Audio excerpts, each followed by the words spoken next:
Good afternoon, folks. My name's Rob Huggins. I am here to chair today's panel, and you are here, hopefully, because like me, you struggle frequently with the concept of building a data team in an evolving world. With the constant stream of sociological, technological, regulatory, societal change that's around us all the time, growing and building a data team can sometimes seem like an impossible challenge. However, I am glad to tell you that I have the answer here in the form of our panel. But before we go there, first question, can you raise your hands in the air if you have been to a Digit event before? Hands up, please. Brilliant. Can you keep your hand in the air if you've attended a panel session chaired by me before? I'm looking at you, Mr. Mather. Yeah? Okay. For the couple that have, we have a rule. One simple rule. Participation. This is only fun if you guys take control halfway through. So my job is to keep this ship afloat until you guys are ready to ask some questions, because it's you guys that are here to ask the panel members the questions that you have, burning answers that you require. So I'm going to kick us off. I'm going to ask a few questions, but please, as soon as you want to ask a question, put your hand in the air, somebody will come to you with a mic, we'll crack on. Everybody cool with that, yeah? Let's get started then. My honour to introduce the panel to you. Firstly, Athena. Hi everyone, my name is Athena Zitrou and I am heading the business analytics team in Scottish Water. So we are a team of data scientists, data engineers, solution developers, and what we do is that we develop data and analytics products on the cloud primarily in various areas, from liquids monitoring to energy anomaly detection to asset deterioration modeling, all sorts of stuff. Big hand for Athena, please. Next we have Elizabeth. Thanks, Rob. So I'm Elizabeth Hollinger and I'm a freelance data consultant. I was previously at Agreco, where I was Director of Insights and led our data science, data engineering, applications development and business intelligence teams. And before that, I was a management consultant at Deloitte. Big hand for Elizabeth, please. And next we have Mark. Thanks, Rob. I'm Mark from Wise. I'm the VP of Analytics and Product Operations. So I've got 4 teams there. So analytics, data science, product ops, and product strategy. Warm welcome to Mark, please. And finally, we get Euan. Hi everybody, my name is Euan Wielewski. I lead the Applied AI team at NatWest Group. We are spearheading the deployment of generative AI within the bank. Give it up for Euan, please. So, star-studded lineup. Get ready with the questions, but we're going to kick things off with Euan. So Euan, given the constant evolution or arms race of data tech, how do you stay ahead of the curve in identifying and incorporating state-of-the-art and emerging tech that could enhance your team's capabilities and efficiency? I think this is a big challenge actually, because the trying to find any signal in the noise these days is becoming really difficult. There is a constant stream of output of new large language models, new approaches, new technologies, new platforms, and it's just a constant stream of this coming at you. And so I've found it personally very, very difficult to filter that out. And my strategy has kind of shifted over the last maybe year or so to really going directly to the source. So one of the things I do is I have on my social media platforms, so for example on Twitter or X, I have really curated lists of people that I kind of sort of follow and get sort of insights from, and those are oftentimes not the people that you'd think, so it's not following the big names. Oftentimes it's actually, my general rule is if somebody's got an anime character as a profile picture, they've got some weird kind of quirky nickname, and they don't use capitals or any punctuation, they tend to be pretty good to follow. Good rule. And if you do that, then if you create a kind of list of those types of people, oftentimes you can be several months ahead of the curve, I find, in understanding what's going to come down the line. Another area that I found really useful, again, probably a little bit unorthodox, but Reddit forums. There's some awesome content on Reddit forums if you're very selective about where you kind of go for that. My particular favorite is Local Llama. Obviously, everything we do is LLM based, or primarily LLM based, and so trying to stay up to date with the kind of latest models. And I found things like Local Llama are invaluable for that, because metrics about models are great, but like, do they actually pass the community vibe test is something that's really important. And yeah, so I found curated social media lists and also following very kind of specific and focused technical sort of forums is really valuable for me. Okay, thank you very much. Anybody got any more to add on that one? Yeah, I can add something. I think so. I think there's a double-edged sword here as well, right? Because it's moving so quickly. You could actually spend a lot of time and waste a lot of time just basically trying to keep ahead of this stuff. So I think always bringing it back to like, what applications are we working on right now, and are these actually going to be valuable to go and invest some time? And then thinking about ways of very quickly bringing these new, for example, new LLMs that are coming out, seems like every 2 weeks. How do you bring them into your architecture so that you can test them out quickly and understand where it's going to give you a lift and where it's not? So I think it's just, there's a bit of a watch out here loaded in the question, which is you could almost like spend your entire team's capacity just trying to keep up with this stuff, and that would not be a good outcome. Yeah, no, absolutely. Anything from the audience? In fact, before we go to the audience on that one, just if everybody can be aware, there's a little volume control, a little slider on your right hand earpiece. If you're struggling to hear, mess about with that. Don't mess too hard because it will blow your ear off. But there is a volume control on the right hand side of your, underneath the right hand side earpiece. I think we had a hand somewhere over there. Whoever had their hand up, if they want to stick it up again, if it's a question. If not, we will roll on to question. Oh, here we go. There's somebody over there.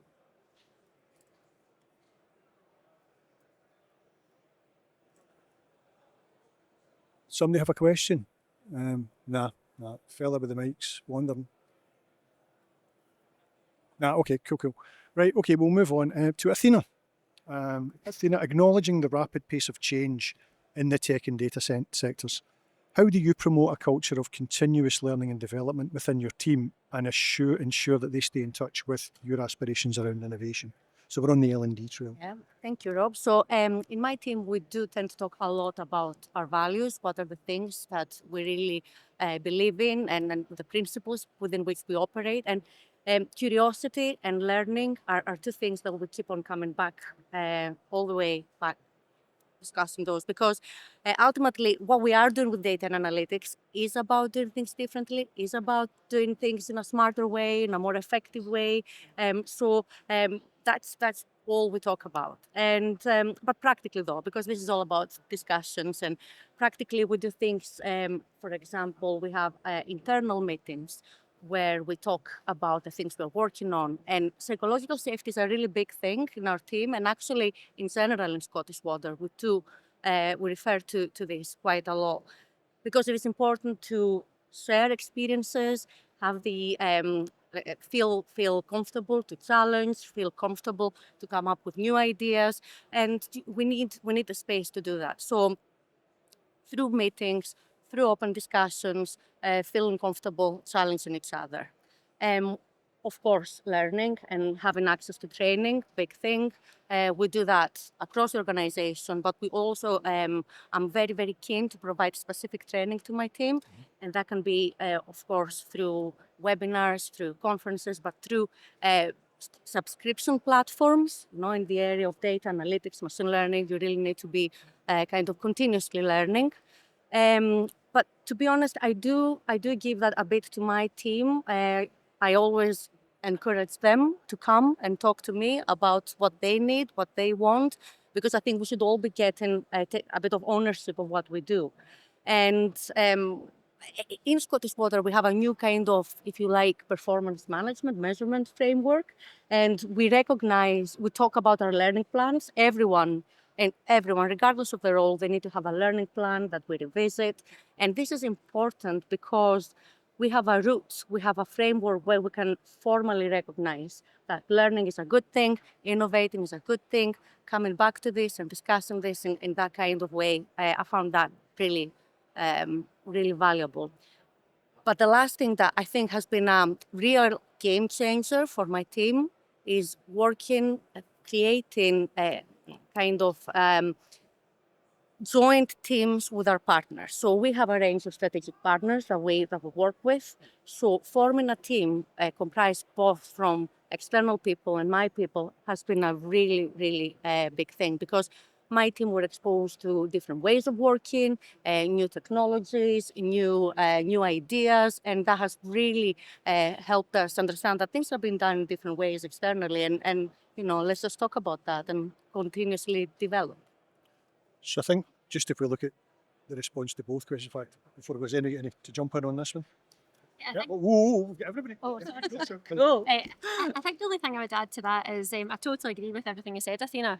But I think when you work in data or anywhere in technology, you have no choice but to be continuously learning. Like you Yeah. just spoke, Euan, about how much the tech is changing. And one of our challenges is how do we keep up with that? How do we take advantage of the new tech that's there whilst maintaining a stable service for all the other things that we're trying to do? And that's difficult. But I think particularly on the point in learning and development, I agree as well that teams should have accountability for their own learning, because some people will be interested in learning one thing and others will be interested in learning something different, but also the way in which we learn is different. So when I was at Greco, we used to talk a lot about the types of learning that people had access to, and we can do conference-based learning like this, where we come along and we listen to people speak and we learn things. Web-based learning, where we choose to go and do a course on Udemy or something like that. Classroom-based learning, where we might have Microsoft or Databricks or someone else in to try and teach us some things about the technologies we're using. And then lastly, on the job learning, because we're learning all the time from our colleagues, from the people that we're working with, from our vendors. And so actually there's a huge opportunity for learning. And I sometimes think that we don't recognise all of those things as learning, but we always are, and I think it's always continuous. Euan? Yeah, I was just gonna say I think the pace of change is kind of it's mind-boggling right now. Like the half-life for skills has dropped from 5 years to 2 years to 1 year to in some fields that where it's like less than 6 months now in terms of how quickly you're having to upskill yourself. And so because of the nature of the team that I lead, we're kind of right at the forefront of that, and so we're really passionate about making sure that we're allow people the opportunity to continuously learn, because it's something that we as kind of Elizabeth was just saying, it's something that we just have to do, and we have to keep up with things. And so some of the things that we've put in place within the team is we have a Thursday afternoon where everybody blocks that out in their calendar, and that is your learning afternoon. And during that time, nobody can put in meetings, and you are free to learn in any way that you would like, whether it's going to conferences, whether it's using our internal data academy to upskill yourself in a new technology. And we also support people and to go through more traditional education routes. I think I've got at least 2 people in my team that are doing MSCs. I've got 1 person that's doing a PhD. So we really do sort of value that and really promote people to learn throughout their career. You're so right, and having that structured approach is really important. Like you said, that you have a day that you're all learning, and that's fantastic if you can keep that. What we do sometimes is because we are doing Scrum, we're having that kind of approach. We often have a discovery kind of sprint where we're all out, just go and explore and see what you come up with, and see how what value we can get and innovate. So having that structured approach, I think, is really important. Okay, thank you. I think we've got our first question from an audience member. If we can have we've got a couple of questions, but no, the gentleman over here down the front, please, mate. Yeah, he was the first guy. Thank you. Could you please tell us how to choose what to learn? Good question. Well, I think, Elizabeth, you mentioned earlier about, different people have different ways of learning. Some people like to do something on the job. So they might have a particular problem, and you have to go out and explore things that are relevant to that problem. But some people, they just, you said about following particular people and learning new things, and then what interests you can be like an open kind of ocean of things you can look into. So I think, in my opinion, there are different ways, and kind of depends on what your approach is.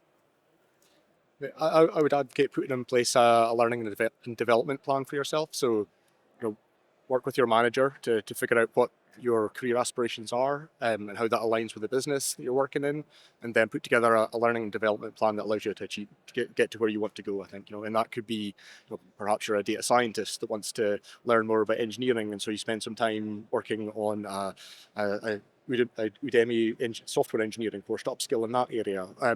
it kind of depends what you want to get out of your career, what the opportunities are within your business. And so I think doing that in a structured way is key, and putting in place a learning and development plan for yourself would really help that. Yeah. John? I would just advocate driving it yourself though, because I think there's nothing worse than, say, a manager or a lead saying, this is what you should learn next, or this is the way that you should develop. If you're not motivated to pick up those skills, like I know for myself, I'll procrastinate and I'll find a million and one other things to do rather than do that thing.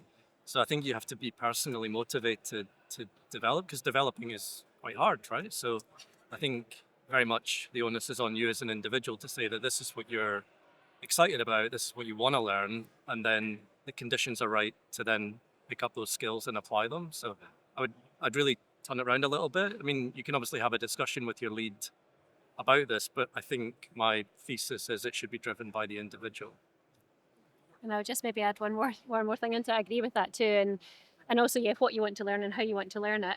But also take time to reflect. So when you do have that learning and development plan, look at it every 3 months or every 6 months and say, well, where was I then and where am I now? And it might be that you've done one course, it might be that you've attended a conference, it might be that you now know how to do something you didn't know how to do. But even that reflection, I think, is learning in itself. So I would always say just go back to that every 3 to 6 months, reflect on where you are, and then again how you want to tweak and adjust your plan and your L&D. So it should always be something that's evolving as you evolve. And guard this time, right? Yeah. You might allocate it and just defend that because don't allow other things to come in. Don't allow other things to come in. Cool. We had a couple of, we've got a cluster of questions over in the middle there and then one up the front. So you could keep a hold of the mic in there for a wee second to ask your quick fire questions, please. Hi. My question is about innovation in artificial intelligence, but innovation in other areas that are not related to generative AI. So generative AI, everyone is talking about. It is has come up to the surface. But several years ago, for example, XGBoost and other techniques such as this, more niche and for the data scientists, they were widely spread and people were using this a lot. But I'm not hearing something very strong in terms of innovation in these other areas. So have you heard about other things in these domains that are quite hot right now or not? Anybody want to jump on that? I can jump in and start. So I think generative AI is definitely taking up a lot of air in the room right now. But certainly in our team, we talk about we're riding the generative AI wave, but we're on a traditional machine learning surfboard that was What a really cool analogy. stole it from my boss, but I think it's so we are very much still deploying traditional machine learning models into production. We're doing lots of interesting innovation in that space. I think a lot of the innovation that we're doing is really looking at enriching the features that are fed into a tree-based model. We're not doing a lot of work in terms of developing new algorithms in that space. It's really a lot of it is about feature development, enriching those features with things like large language models and other kind of techniques that then feed into those models. So that's kind of where a lot of our innovation's been. I was going to say exactly the same thing. It's all data feature engineering. Like a lot of those techniques are, they've been developed for a long, long time, right? So it's really about the data that you've got access to and that you can trust and you can use to train those models. And it also exists in a production environment that you can fall back on, So for me, it's all about feature engineering. And MLOps. So what we're looking at the moment very much is MLOps and how you're looking at an algorithm, throughout its life cycle, how you make sure that you're continuously measuring performance and updating performance, and so that's very much what we are. Okay, is the mic still over there? There was another. Yep. Hi. My question related to turning an organization into a data-driven company. So just hiring, for example, a bunch of data scientists, like creating infrastructure, creating a vision, setting up the governance structure is not enough. How do you approach to instill or create a proper or relevant corporate culture, instill the data-driven values into an organization to take up on this? Yeah, I would be starting that. First of all, I totally agree. It's not just about hiring lots of smart people and just thinking magic will happen. I think there's huge opportunity with data in any organisation, but the thing that makes it happen, unless you build a wholly autonomous system, which is going to make all your decisions for you, is about people and change. It's just all about people and change. And for data to be successful in an organisation, it needs to be sponsored by the most senior executives, by the chief exec and all of his team, to make sure that it's at the forefront, that people will give it space and their time. And we'll come on to talk about this a little bit later, but that the whole organisation are involved and collaborate towards that success, because you need the input from everyone that works in that organisation to understand the context of the data, the problem that you're trying to solve, and where data can help you. And I think where most organisations are now, with the exception of a few, is that we're using data to enhance and augment human decision making. We are largely not creating wholly autonomous systems that are just going to go and do things for us, but we're saying, how can you summarise the vast amounts of information I have access to into some recommended actions, and I as a human being choose that action at the end of it. But that requires people, it requires change, it requires culture, and I think making sure people are at the heart of all that is really where you're going to get success. Any more from the panel on that one? I was just going to say it's so difficult to change a company's culture. Like that is probably one of the toughest jobs that I think I've ever tried to take on. So I think we've got to be kind of sensible and kind of recognize there's certain limitations. Like you can move a company's culture by a few degrees, but you're never going to, take a company and make it completely data native. Like that is going to take such a long time. So I think the other thing is, as individuals, we've all got hopefully the opportunity to work for different types of companies, and therefore, you can choose to work in a company that is more of a data native, where the company itself has been built up around data. And then if you work in that environment, that's going to feel very differently from working in a corporate that's trying to kind of like change its culture into that. So I think you can kind of make the choice as an individual, like which type of company do you want to work in. And there's another question. Yep. As you're building a data team, you'll probably have like a default stack of skills that you're looking for. And depending on what project you have, you'll probably score those skills appropriately. Can I ask what your default stack of skills that you'd look for in a data team would be? I can jump in with that. I think if I was building out a squad, like a typical kind of data squad, particularly if it was, let's think of it like a use case where it's like deploying a ML model into production on a new use case. Let's take that as an example. Then you're probably going to need a couple of data engineers, a couple of data scientists, a couple of machine learning engineers, and delivery manager, scrum master type roles. And I think, to the question previously, I think it's often something that's overlooked, is that kind of person that can speak to the business, translate the needs and requirements of the business, and then pull that in and make that into like a backlog that the data team could actually go after. And so I think that would be a reasonable team to put together. I think the dynamics of that, or the makeup of that, has shifted a little bit over the last year. So if I kind of look at the kind of a squad that we would put on a more traditional ML project, that's kind of what I would say. But now, as we kind of moved into doing generative projects, there's been a massive kind of increase in the amount of software engineering capability we require. The nature of generative AI is that it kind of lends itself more towards more, I guess, like application-driven approaches rather than like services or one-off point solutions, and also the way it's provisioned in terms of it's like API driven primarily, and so much more software engineering skills. And so I think there's a shift happening within the industry in terms of data team structures are moving more towards the engineering side of things. But generally, that's kind of the kind of type of squad I would put together. The thing that I would add is that absolutely, and having that kind of different technical skills is very important. But what I'm always looking for is how that person would also fit to the team. And of course, you don't want to have a team that comprises of similar people. You want to have diversity as much as possible.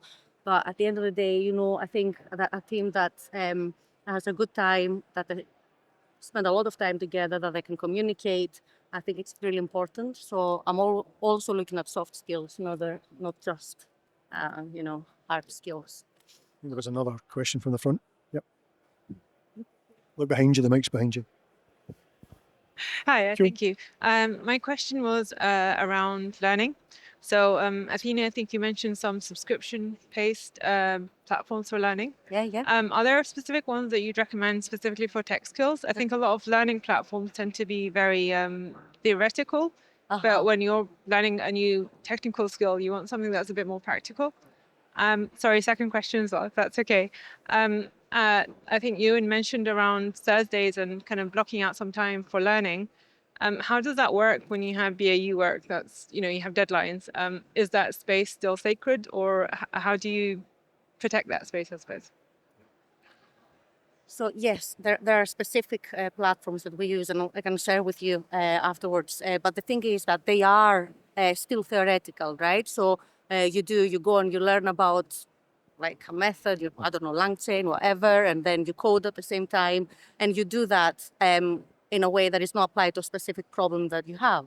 So I think it's a combination of two things. First of all, being inspired by the problem that you're looking for at, going and looking at specific methods, but also that's what I meant earlier, the other way around. Looking around what are the things that are the new things that are getting developed. Then start from that and do a bit of this and try to apply that in the problem as well. It's two-way, but of course there are different ways people can learn, and that's why a subscription is not appropriate for all of my team. I offered it to everyone, but not everyone took it, and I completely respect that. To answer your first question, I'm a big fan of Udacity nano degrees. I think they're really good because they're a good combination of tech, sort of more kind of academic theoretical work, but then they actually, as part of it, you do actually have to build things and push them into productions. For example, if you do their machine learning engineering nano degree, then you will actually, put a small application in production, so I think I'm a big fan of that for the reasons that was saying, that you kind of combines those two things. So it's really good. And then the second question about does that time get eaten up when the pressure's on? I think I'd be lying if I said that it's kind of I would say we're pushing an application live just now with my team, and it looks like it's going to go into tomorrow. We're going to have to eat it to Thursday afternoons for people, right? It's just the nature of something's going live. So kind of it's a real kind of nexus for a load of stuff that's going on just now. So we're going to lose that Thursday afternoon. But I think generally it's kind of about having a team culture that values that. So you've got to have the team culture where everybody says, okay, actually that Thursday, in normal kind of BAU times is sacred, and and everybody, and because the nature of the tech, the world that we work in, is a key part of your job is to keep learning and learn new things. And so I think it's about having a team culture that everybody respects and protects that time as part of it. Now it's not always going to be that. Like I say, at crunch time, sometimes you have to, sometimes you have to work late, sometimes you have to sort of eat into your learning and development time. But generally, I think we do a pretty good job at protecting the time. I acknowledge there's another couple of questions from the audience, but we've got just over 10 minutes to go. So we're going to pull things back a little bit with another couple of questions to the panel, and then we'll return to the audience. So this one's for Mark, Mr. Hunter. How do you ensure that your team's goals align with the overall strategic objectives of the business, especially in a tech and business landscape that changes as rapidly as today's? Value and impact? Yeah, so I work for a fintech, so it is very, very quick changing. Quick primer on the way that we organize. So we have a few functions that collaborate to build products. So product managers, engineers, analysts, data scientists, researchers, and designers. And the way that we organize ourselves is in cross-functional teams. So typically a product team is one product manager, a few engineers, an analyst, maybe a data scientist, maybe a designer if it's front end. And that team has autonomy to own a part of the product. They do their own primary research, they do their own analytics, they decide their own product roadmap. So actually the analyst that's deployed into that system is part of that team. We don't run a central analytics team. And what the analyst does as part of that team is help the team get very crisp and clear on their hypothesis for how they add value for our customers.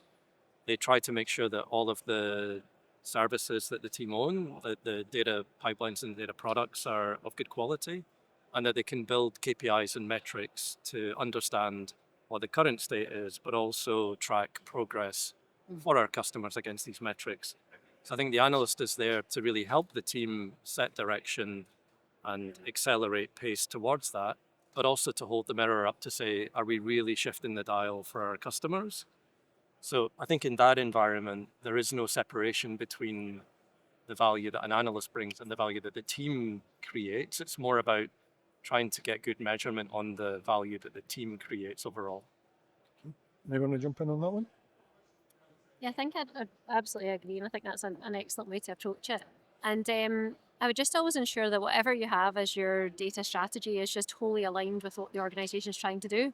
We should always be just trying to accelerate delivery of value through data. It shouldn't be something that just goes off to the side. And I know that sounds really straightforward, but it's actually quite easy to start to drift because you do see a shiny new technology over there, or you say that data set looks really interesting. I wonder if I could just check X. But actually, if it's not going to add value, if there's no exec level buy-in and you can't kind of track what the output's going to be, it's probably not worth pursuing at this point in time. So yeah, I would just say making sure you have that kind of full alignment in your data strategy, embedding that within your organizational strategy will just make sure you always get that buy-in and then that success. And staying with Elizabeth, what does the bigger picture look like? And how does your team collaborate with other departments like IT, separate business units, etc.? Has this changed? And if so, how and why? Yeah, Rob, so I'm going to take you back about a decade now, actually, because I think it's definitely changed since then. And as we spoke about, a decade in the world of tech is a very, very long time. When I first started working in what was then called analytics, probably about 10 years ago, we used to say, I worked in management consulting at the time, and we used to say to some of our clients when we were trying to get some of this work, just give us your data and we'll find something interesting. We'll just tell you something. And you very quickly realise you're looking for this needle in a haystack, or you go back and you say to them, oh, do you know what? The temperature goes up when there are more people in the room. You know, you come back with some of these really obvious insights that organisations knew already, and you added no value to that. So very quickly learned from that was a decade ago. And to actually the only way to make data really successful and to make it work, and then it's just leading on from what Mark said, is really just to embed it within the business and only work in collaboration with your departments. In my most recent role in Agreco, we did have a centralised data team that served all of our business functions across the world, so it operated in 200 different countries. And we didn't start any data project, no matter how simple, like building me a new dashboard to understand my performance, or complex, build me a machine learning model to predict what might happen next, unless we had someone who was specifically leading that project from the business to help us to understand a few things. First of all, make sure there's buy-in, that when we build it, they'll use it, because we don't want to build something that sits on a shelf. And then secondly, to help us to understand the context of that data. Because actually within a centralised data team, we're not engineers, we're not salespeople, we're not finance experts. We don't understand that data, what's truly anomalous, what's noise, what's an outlier that we need to be concerned about. So making sure that we really had that person embedded within the team, driving the project, setting the KPIs at the outset, working wholly collaboratively, then made sure that we had the buy-in, the product was going to be used in the end, and actually we had built something that was useful for the people using it. Yeah, I think 100% agree with Elizabeth there. I think one thing I would add as well is start small and then kind of scale your way up. So, you know, I think it's very kind of tempting to say, I've got a solution in my head, I'm going to go start building it, I'm going to build it this like incredibly complex data product, where in reality what you want to do is kind of start off with that, like, you know, 1 or 2 sprints, like let's put together a little MVP that kind of shows that this is possible, and then start, you know, giving confidence to the business that what you're doing is like, you know, is going to add value, and take them on that journey with you. And you know, step by step, we've put in place a methodology within our data science and innovation team, where we kind of have like a stage gate approach and say, okay, let's start off with this discovery, which is all about like really just understanding, you know, is this something worth doing at all? And that's really about talking to the business and understanding the value, understanding the problem, and making sure that those things are aligned. And then say, okay, let's move into what we would call an alpha, which is like effectively a little prototype project, and then step through all the way through into production. And I think, particularly in a kind of large, complex organization like NatWest is, that really kind of helps us sort of, I guess, make sure that we're not taking people along a path that then results in kind of negative outcomes that then impact you for the really means you don't get to do the thing that would have ultimately been really impactful. And so I think that's really important. Another thing I was going to say is I think it's very interesting over the last like year how the kind of conversation with like the rest of the business has changed. So, you know, if you go back, you know, a year, 2 years ago, it was very much felt like we were pushing things into the business, where it was like, okay, there's this cool thing called machine learning, let's talk about how this might help you. Like, here's some ideas, and that push has like very quickly turned into a pool now. And I think the kind of the kind of zeitgeist moment of ChatGPT and like how it's like brought AI into the kind of mainstream culture has really changed the way the business think about data, machine learning. And now we've kind of got so much demand coming in at us that we can't deal with it anymore. It's more about filtering the opportunities rather than pushing the opportunities. So the nature of the kind of team role has changed and it's about acting as a filter. Yeah. We've got 5 minutes left. I know there was a question from the back. There was another question down here. 5 minutes left for a couple of questions. Yeah, just to go back to something that Athena mentioned, team culture. You want employees, new candidates coming in to fit with the team, to really contribute from day one. You want diversity of thought to drive innovation and creativity. We have DEI initiatives coming down from corporate head office. Have you ever been in a situation where team cultural fit ran into conflict with DEI and diversity of thought? And how did you resolve it? Well, that's a question for everyone. Sorry, DEI? Diversity. Equity and inclusion. Yeah. Right, okay. Okay, so I'm not sure if I understood the question that you had there, but I'm just going to go very quickly and say, for example, I want to have a diverse team, but very often the applications I get, they don't fit into that bill. So that's not what you asked. If you get a good applicant, but there's something about them that means they're not a team fit, a team cultural fit. Yes. Yes. But yes. you liked them skills-wise. They would add diversity, creativity, innovation to the team. I would go for it. You'd go for it. I would go for it. And I think, sorry, I understand now exactly what you mean. I apologize very quickly. And I've been in that situation and I thought a lot about it. But I think, and especially in our area, neurodiversity is a big thing. And I think we need to absolutely, respect that. And also, as a team manager, as a leader, it is important to get the best out of people and just create the situation that would get that. I would do that. Yeah. I'd probably add just one thing to that. I think it's actually dangerous if you don't do it. Yeah. So Matthew Side wrote a fantastic book called Rebel Ideas, where he talks about cognitive diversity. So he really talks about bringing people together who all have different experiences, different walks of life, might have done different things in the past. But when you bring a group of people like that together, they solve problems in a different way. So the way to make it work, though, is to make sure that your team is truly inclusive. So that's different from diverse. So making sure that everyone can turn up as their true and authentic self, be valued for the individual and unique contribution that they bring, and then collectively together you make better decisions. So if you have a truly inclusive team, any level of diversity can work. Right, we had one more question. You want to ask it? Yep, could we get a mic down in front very quickly, please? Thanks. So we've got a minute for the question. 30 seconds for the question, 30 seconds for the response, and a minute for clapping to say thank you. Oh. Yes, hi. So just following on the theme of being user need driven versus being tech driven, in companies where you do have a centralized data team that have got really acute awareness of what's possible with tech versus a product team with really acute knowledge of what the customers need, do you guys have any experiences other than merging it together like you did where you can marry those two things to make sure you're applying tech in the right way? One response, 30 seconds, go. Education. So I spend half my time talking to people across the bank. I'll do probably 2 or 3 talks a week, like where I'm like bringing people along, educating them about what's possible, and telling them about new technologies and new opportunities that might bring to them, and then running workshops and that allow them to then come with their ideas and work alongside us. So next week we've got a workshop where we've got from one of the franchises in the bank, they come along and we basically sit there and brainstorm ideas with them and work as a kind of collaborative sort of team. Like, and that helps. So education and collaboration really. Was it eyes from Mr. Hunter there? Yeah, eyes. Even though we're fully embedded, we also do hackathons as well. So it's a good way of just catalyzing demand. So you say, like, you've got the opportunity, we're bringing the entire team of data scientists together for 2 days.